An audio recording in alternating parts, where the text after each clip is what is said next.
السلام علیکم آقا۔ 10 جون کو میرے چچا کا انتقال ہوا ہے کرونا سے۔ بے شک ان کو کرونا تھا مگر وہ بچ سکتے تھے، لیکن وہ نہیں بچ سکے کیونکہ ہمارے ملک میں وہ فیسلٹیز ہی نہیں ہیں کہ کسی مریض کو بچایا جا سکے۔ شروع سے آپ کو بتانے کی کوشش کروں گی جہاں سے ٹیسٹ ہم نے ٹیسٹ کے لیے جد و جہد شروع کی۔ جس دن ان کا انتقال ہوا اس سے تقریباً 1 ہفتے پہلے میں نے ٹیسٹ کروانے کے لیے ان کی کوشش کی کہ ان کا کسی طرح ٹیسٹ ہو جائے۔ بڑی مشکلوں سے ایک لیب راضی ہوئی کہ گھر آ کے ٹیسٹ کرے گی۔ پہلے تو 2-3 لیب والوں نے کہا کہ ہم گھر تو آ جائیں گے، اپوائنٹمنٹ دیا، سب کچھ دیا، مگر وہ آئے نہیں۔ پھر ایک لیبارٹری سے ہم نے ٹیسٹ کا ٹائم لیا تو انہوں نے کہا ہم آ جائیں گے، رات تک 2 بجے تک آ جائیں گے۔ ہم انتظار کرتے رہے، وہ نہیں آئے۔ پھر رات کو 2 بجے دوسری لیب پہ فون کیا، ان کو کہا کہ ابھی آ جاؤ، خدا کے لیے ٹیسٹ کر دو ان کا آ کے، کیونکہ یہاں کرونا کے ٹیسٹ کے بغیر پیشنٹ کو ہسپتال میں دیکھتے بھی نہیں ہیں، دیکھنا تو دور، ایمبولینس سے اتارنے تک نہیں دیتے۔ بہرحال ان کا ٹیسٹ ہوا عیسیٰ لیبارٹری سے۔ اگلے دن ہم نے ٹیسٹ کروایا، ان کا رپورٹ ان کی آئی جس دن ان کا انتقال ہوا۔ 4 دن بعد ان کی رپورٹ آئی۔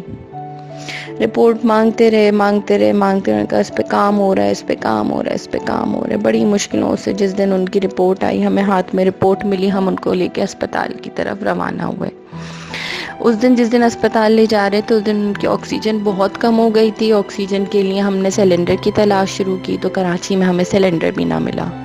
بڑی مشکل سے جا کے ایک سلنڈر ملا تو اس میں ان کو آکسیجن کی اتنی زیادہ ضرورت تھی کہ وہ سلنڈر تھوڑی دیر میں ہی ختم ہو گیا۔ پھر آکسیجن سلنڈر لے کے ہم لوگ الگ الگ جگہوں پہ گئے، ڈھونڈا، 1 سے 2 گھنٹے لگے ہمیں آکسیجن بھروانے میں کہ ہم آکسیجن بھروا کے واپس لے کر آئیں، جب تک ان کی حالت اور مزید خراب ہو گئی۔ پھر ہم ان کو ایمبولینس میں ڈال کے ڈو میڈیکل ہاسپٹل لے کر گئے۔ وہاں پہ لے کر گئے تو پیشنٹ کو اسپتال میں اترنے نہیں دیا، دیکھا نہیں گیا۔ انہوں نے کہا اس کو یہاں سے واپس لے جائیں، ہمارے پاس کوئی جگہ نہیں ہے، ہمارے پاس آکسیجن بھی نہیں ہے۔ انہوں نے مریض کو واپس گھر بھیج دیا۔ وہ جو ہاسپٹل گئے اور ہاسپٹل سے گھر ہے اس میں اور مزید حالت ان کی خراب ہو گئی۔ پھر ہم نے لوگوں کو فون کرنا شروع کیا، اپنے کانٹیکٹس لگائے کہ بھائی کسی اسپتال میں کوئی جگہ مل جائے، کوئی وارڈ مل جائے، کوئی وینٹ مل جائے، کوئی آکسیجن مل جائے، کوئی ڈاکٹر مل جائے۔ کچھ نہیں ملا ہم کو۔ پھر ہم ان کو ایمبولینس میں ڈال کے سول لے گئے۔ کسی نے کہا ایمرجنسی میں لے جاؤ گے تو شاید علاج ہو ہی جائے گا۔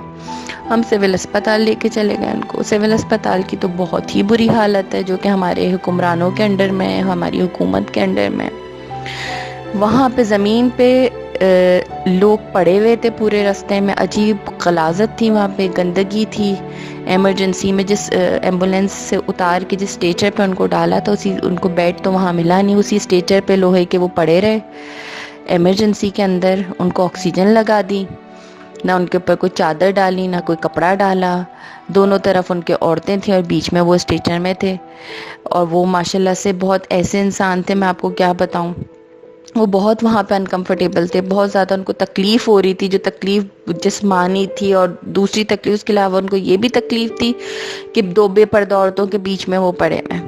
بہرحال ڈاکٹر نے مجھے بلایا اور میں کیونکہ ان کے ساتھ تھی مستقل، میں تھے تو میرے چچا، مگر میرے لیے میرا باپ تھا وہ۔ ڈاکٹر نے مجھے اندر بلایا، ڈاکٹر نے کہا آپ کے مریض کی حالت بہت خراب ہے، آپ اپنے مریض کو لے کے چلے جائیں یہاں سے، یہ یہاں پہ مر جائے گا، ہمارے پاس وینٹ نہیں ہے۔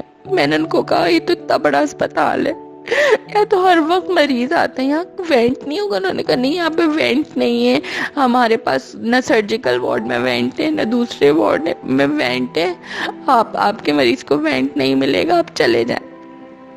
بہرحال ہم فونوں پہ کانٹیکٹ کرتے رہے، لوگوں کو بولتے رہے کہ بھئی کسی ہسپتال میں تو وینٹ ہوگا، کسی ہسپتال میں ہمیں وینٹ مل جائے، لیکن ہمیں کسی ہسپتال میں وینٹ نہیں ملا۔ آغا خان ہسپتال میں وینٹ تھا تو آغا خان ہسپتال میں وینٹ پہ جانے کے لیے 10 لاکھ روپے نہیں تھے کہ وہ جمع کرا کے ہم ان کو وینٹ پہ لے جاتے۔ وہاں پہ ضیاء الدین میں وینٹ تھا مگر ہمارے پاس پیسے نہیں تھے کہ ہم ان کو اس جگہ لے جاتے۔ ساؤتھ سٹی میں وینٹ تھا مگر ہم نہیں لے جا سکتے تھے، ہماری جیب میں اتنے پیسے نہیں تھے کہ ہم اپنے مریض کے لیے 10-20 لاکھ روپے دے کے ڈپازٹ دے کے اس کو وینٹ پہ ڈالتے۔ آقا وہ بچ جاتے، وہ مرتے نہیں، وہ مرتے نہیں، وہ بچ جاتے. ان کو صرف سانس کے لیے آکسیجن چاہیے تھی جو انہیں وقت پہ نہیں ملی. بڑی مشکلوں سے ایک جگہ کراچی کے شہر میں ہسپتال میں وینٹ کا انتظام ہوا. وہ بھی بڑی سورس لگا کے انہوں نے کہا چلو لے کر آ جاؤ. ہم اپنے مریض کو لے کے نکلے، طاہر ماما کو لے کے نکلے، ایمبولینس میں ڈالا.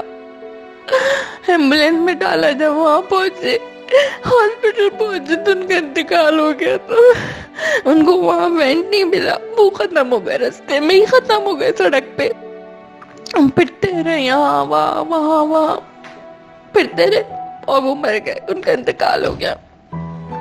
میں یہ سب باتیں آپ کو اس لیے بتا رہی ہوں کیونکہ مجھے پتا ہے آپ کرنٹ افیئرس پہ جمعے کے دن بات کرتے ہیں.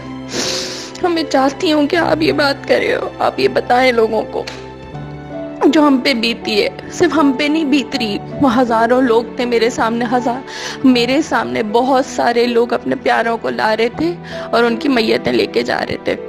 ان کو آکسیجن نہیں مل رہی تھی. کرونا کے پیشنٹ کو کسی چیز کی ضرورت نہیں ہے سوائے آکسیجن کی اور وینٹ کی. میری اپیل ہے، میری درخواست ہے، میں کسی سے نہیں کہہ سکتی، میں صرف آپ سے کہہ سکتی. مجھے پتہ ہے آپ حق پر ہیں، آپ صحیح ہیں، آپ صحیح کام کر رہے ہیں، اسی لیے تو آپ کے دشمن ہیں. ہاں، میں چاہتی ہوں کہ لوگوں تک پہنچے یہ پیغام.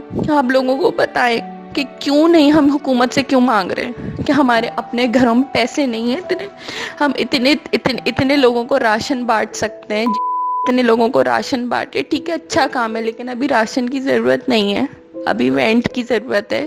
وہ جو ڈونیشنز ان کے پاس راشن کے نہیں آ رہی ہے، لوگوں کے پیاروں کو بچانے خدا کے لیے وینٹ کا انتظام کر لیں، آکسیجن سلنڈرز کا انتظام کر لیں، آکسیجن کا استعمال